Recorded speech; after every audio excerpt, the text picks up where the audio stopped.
My name is Pear, and I've got a pretty crazy story. You see, I used to work for an electric company that serviced the northern, midwestern USA. Pretty much Montana, the Dakotas, and a chunk of Wyoming is where our service area extended to. And my job while I worked for that company was a damage assessor, and I was responsible for determining the extent of damage when a tower needed repair.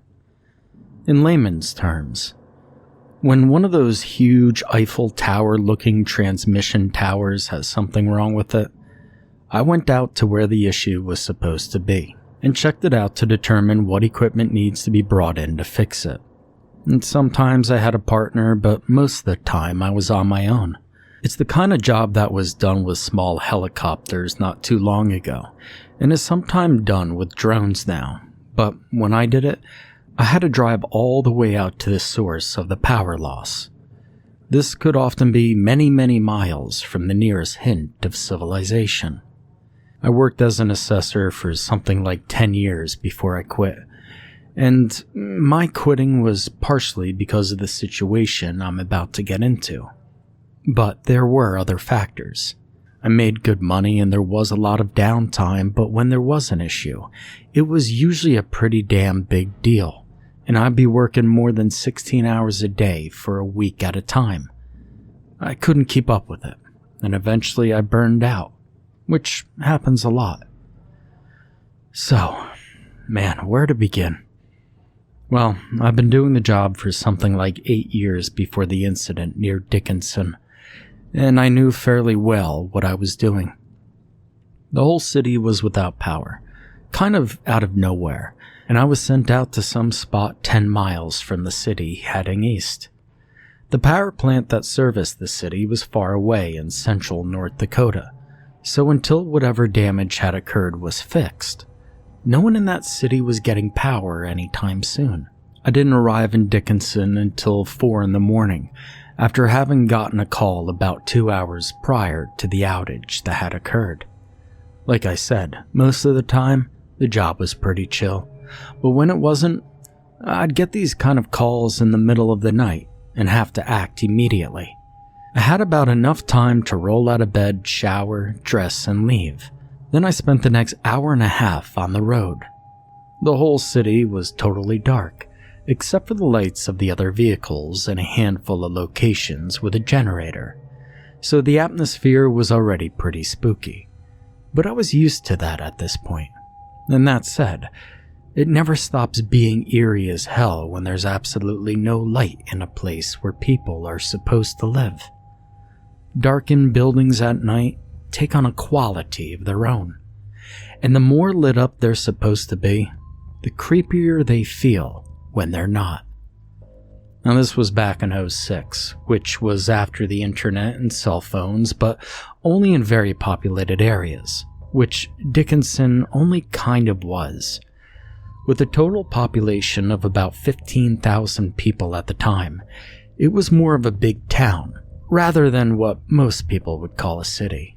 Regardless, internet and cell reception was sparse, and while it was clearly a populated city, it felt deserted as I drove through in the darkness of the early morning. This was also mid-April, and so the sun wasn't coming up anytime soon. I finally reached the emergency operations center that Dickinson Emergency Services had set up in the Public Safety Center, on the north end of town, almost immediately after I arrived. The command center was really professional, and I remember being pretty impressed with how the local PD and fire department handled it all. They were used to dealing with this kind of thing during frigid temperatures, and even blizzards, so getting things set up in 70-degree weather must have been a breeze for them. That's how it seemed anyway, but I also noted an odd sense of apprehension. It was like everybody was on edge, or expecting something big to go down. It had only been a few years since 9/11, and at the time, I figured that everyone just suspected that the blackout was related to terrorism somehow. But in hindsight, wow. as I look back now, I kind of wonder if they knew something that I didn't. You know, it would make sense for a large community that close to something so... Well, I'm getting ahead of myself. So I spoke to the fire chief and the chief of police and explained that I'd be heading out right away after I relieved myself and maybe got a coffee. I just wanted to touch base with those in charge before heading out, in case there was anything I needed to know. I did that on just about every job I ran, unless I thought it'd be something I could actually fix myself, which occasionally happened. I was surprised when the police chief asked me if I wanted an armed escort, which again, in hindsight, seems kind of odd, but at the time, I thought he was just worried about me getting lost or attacked by a wild animal or something. I politely declined, insisting that it would likely be a straight shot to the damage. To this day, I wish I had taken him up on the offer, even if only to have someone else who'd seen what I saw. The chief seemed reluctant, but accepted it all the same, and showed me on a map they had on a nearby corkboard where the main lines were and which direction to drive.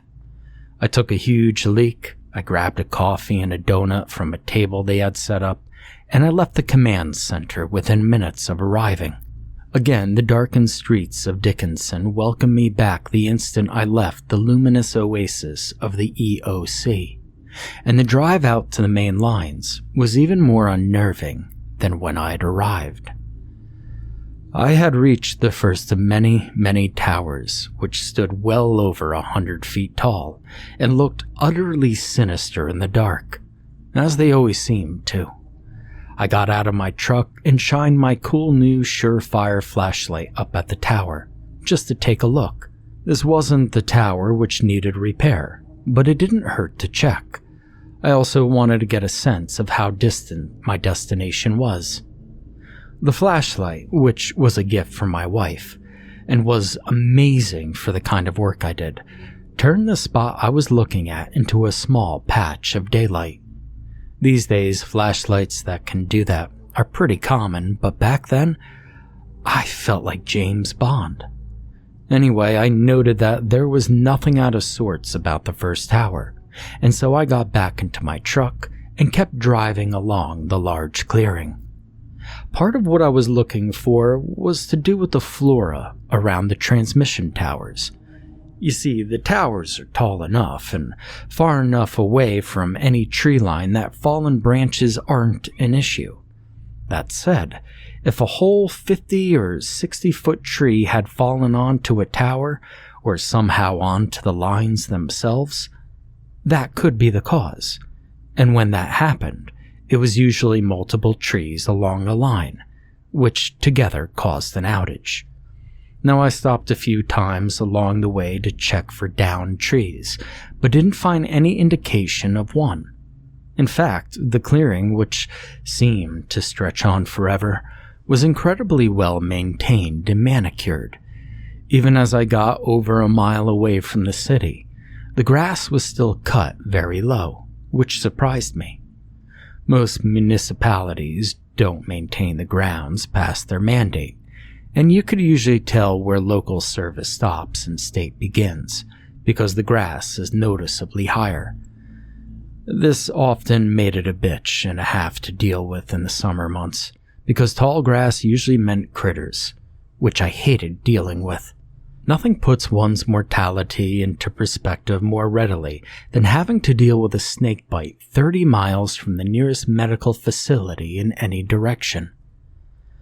Now, I'd been driving for about a half an hour, and I still hadn't seen any of the towers look damaged in any way, which was good. It meant that the outage source was likely just one tower, and wouldn't require much work at all. I might even be able to get some power restored right away, if I had the part in my truck. I pulled my truck to a stop beside the next tower and got out to check it, and as I did, my flashlight swept across the tree line as I turned, and I snapped it back when I saw something absolutely crazy. There was some kind of breakage in the trees, and a lot of disturbed and damaged branches. I followed them down to a massive hole or tear in the ground, and when I guided the light beam upward, I couldn't believe what I saw. Sitting atop the highest branches of several elm and cottonwood trees was a whole green ash tree, roots and all. It was on its side across about 4 other trees, and looked for all the world like it had been plucked from where it had been growing, and just laid on top of the other trees deliberately. I shook my head in utter confusion at the sight of the unearthed tree, because I couldn't think of a damn thing that could have done that. Nor could I think of any agency or manner in which such an instance could occur naturally. Now, at the time, I had assumed that it had been freak weather or some kind of freakish vandalism. But who would get all the way up there for practically no one to see it? It would literally have taken a helicopter to get the damn thing up that high.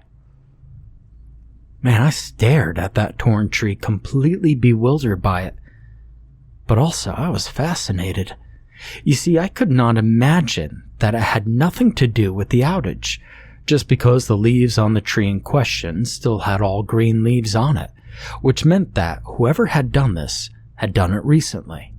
And I remember thinking about the tension back at the operations center, and wondered if someone wasn't up to some kind of domestic stunt, but still couldn't fathom what the goal would be.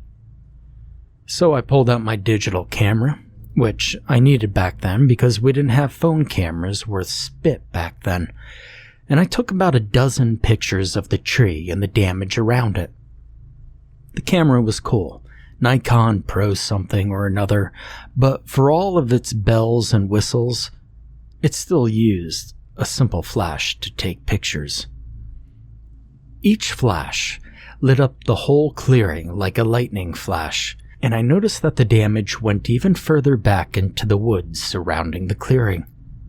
I noted that the damage was far more extensive than I'd initially thought it was. Branches were broken many dozens of feet back into the forest, and there seemed to be a pile of timber on the ground where the tree had been. And then out of nowhere, I heard an extremely loud crack off in the trees behind me, on the other side of the clearing. I spun around, scanning the tree line with my flashlight, and slipped the camera back into my satchel. I didn't see anything between the trees, but I could only see so far into the woods, even with my 100 lumens. When I didn't see or hear anything for another minute, I got back into my truck. I figured that it was either a bear, or worse, a moose, and I didn't want to or need to hang around to find out. I had work to do. I headed east through the clearing again at a slightly slower rate, trying to see if I could spot any more tree damage as I went. All of this would have been much easier in the daylight, but that's how a lot of this work went. I figure out what's needed in the darkness so that the work crews can get equipment out there and be working by sunup. I didn't spot any other ripped up trees or even felled ones, and none of the transmission towers had any problems at all. Until I got to the one that was clearly the problem. I pulled up to the towering metal structure and knew immediately that something was wrong. There were scrap shards of metal strewn all over the ground and the concrete slab onto which the tower was anchored. The whole structure seemed oddly bent, which wasn't good at all. I got out of my truck again but paused, because I had a huge yawn that hit me right as that cool, crisp, still nighttime morning air hit me. I leaned back into the truck and grabbed my coffee and just brought it out with me. I knew that I had hit the outage source. Even if there was more damaged transmission towers, which I had hoped there were not, the damage definitely started here. I closed my truck door and circled around to the front to lean on the hood, and I sipped on my coffee as I casually shined my super bright flashlight up at the transmission tower. The base still looked weirdly bent, but there were even more metal shards than I initially thought. As I panned the beam of my flashlight up the tower, I spit my coffee out when I saw what was revealed there.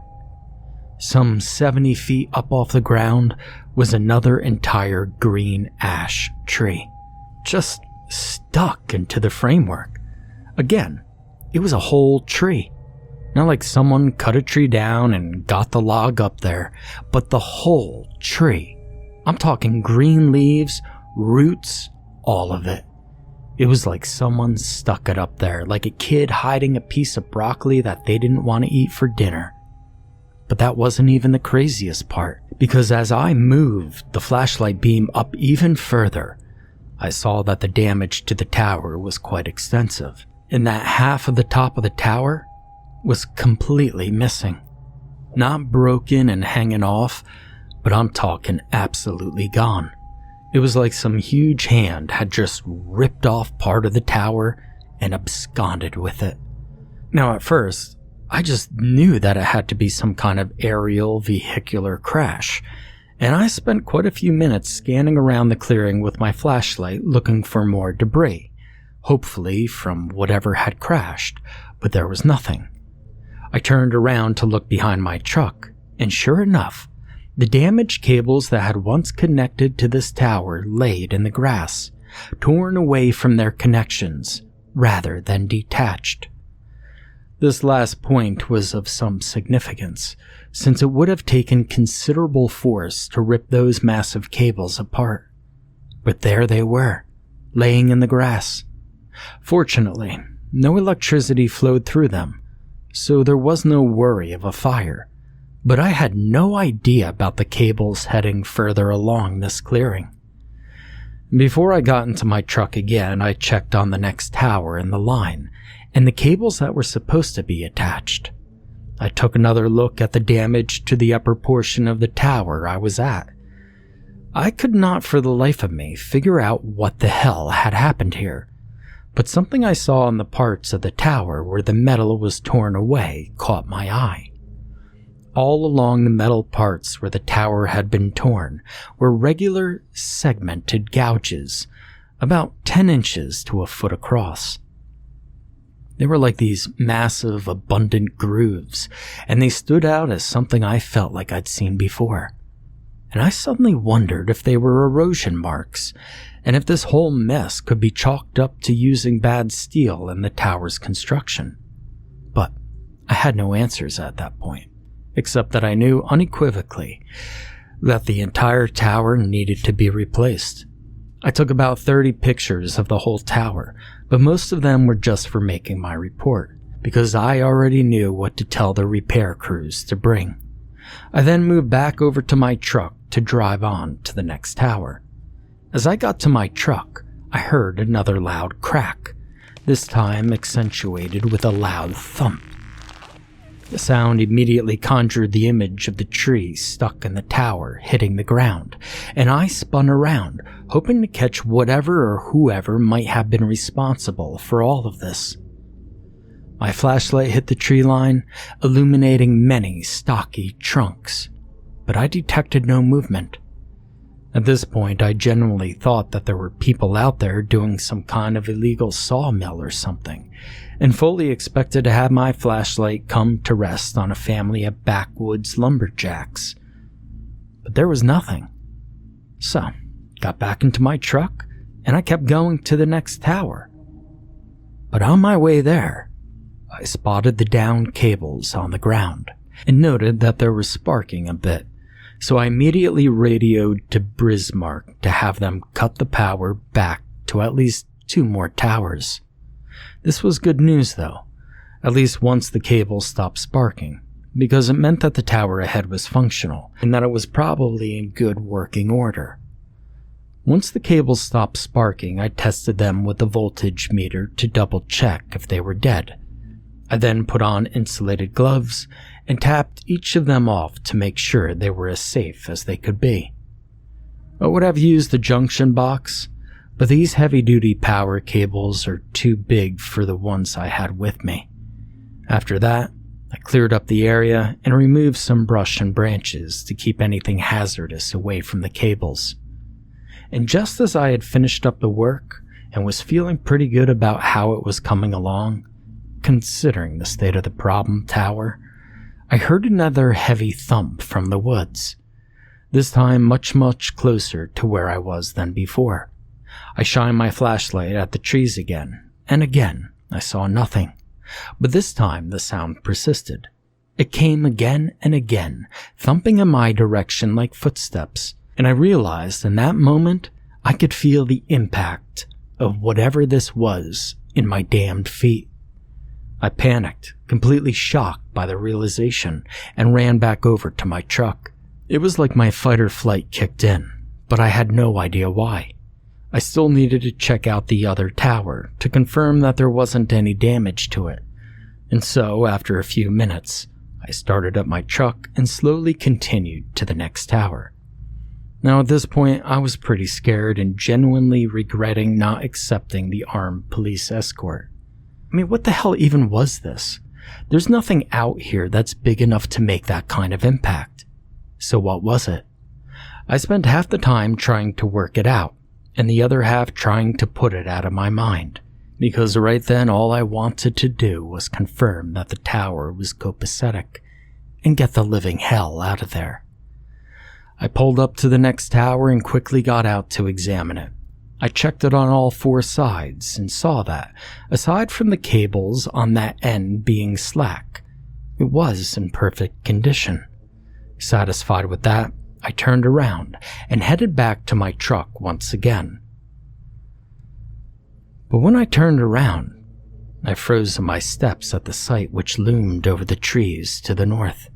A gibbous moon drifted out from behind what had up until then been heavy cloud cover, and pale eerie light shone down onto a massive figure standing in the trees. It was easily 50 feet tall, but I couldn't make out a single detail in the dim light, and I had absolutely no desire to shine my light up at it, because I was already totally sure that it was looking right at me.